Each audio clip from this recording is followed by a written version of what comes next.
So for this week's project, I'm doing this permanent calendar. As you can see, it's got the date at the top. Today is the 7th, and it's Thursday, and the bottom 7 is for July. This is the project I'm doing this week, and if you'll stay tuned, I'll introduce you to the pattern and the material, and we'll cut it and put it together. Well, in this video, I'm still going to be sticking with something that has movable parts. It's not going to be involved with wind power.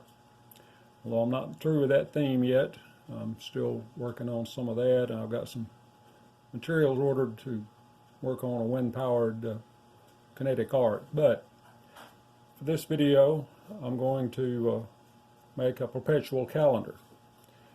Now, I know that people nowadays walk around with their phone, they have calendars in their hands, they got it on the computer, but I don't walk around with my phone. And since I've retired, we have trouble remembering what day of the week it is. I don't watch any sports or any TV that's got a specific schedule, so sometimes we get thinking we're on a different day of the week. So if we keep this updated, we'll know. We can just look at it and see. And that's we've been talking about that for a while.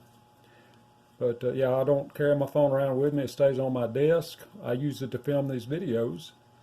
But other than that, unless I go into town or leave the house, the phone is not in my pocket. It's sitting on my desk. So I don't constantly check it for calendar or whatever. So anyway, yeah, I'm an old-fashioned guy. So I've got this pattern lined out. This is 1/4-inch material. I had some left over from the last video. This is all scraps. This is 1/2 inch, and these are 1/4 inch. Got all these pieces lined out.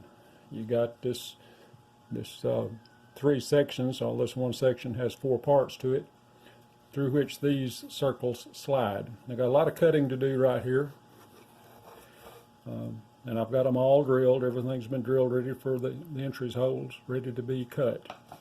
So let me get it to the saw. We'll start cutting it, and we'll start putting it together. I also have a little painting to do right there, because you want black to show through these number and letter holes.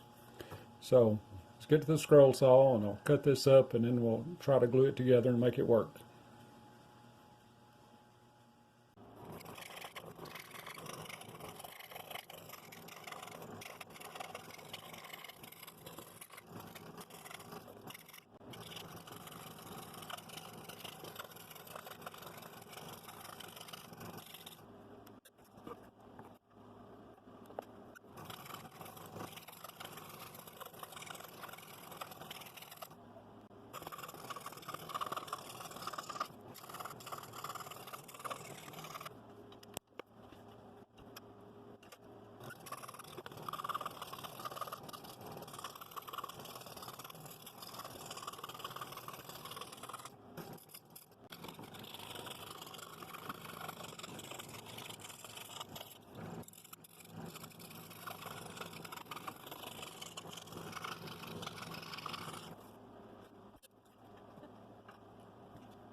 Well, there, I've got it put together. There's a lot of cutting there, especially those small numbers. That's better done in plywood, but that's what I had right now. A few of those numbers lost a little bit of the detail because some tiny pieces broke. But yeah, plywood would be best. If I use what I had, I do have some Baltic birch coming for some future projects. Used all I had at this point.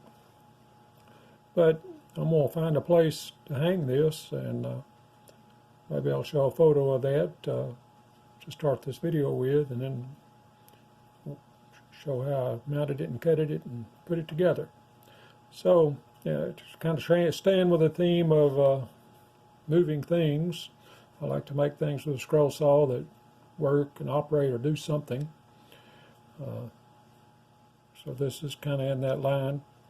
I hope to find some more stuff similar to this for future videos. And if you like that, well, subscribe and hit the like button. And hope to see you in the next video, and thank you for watching.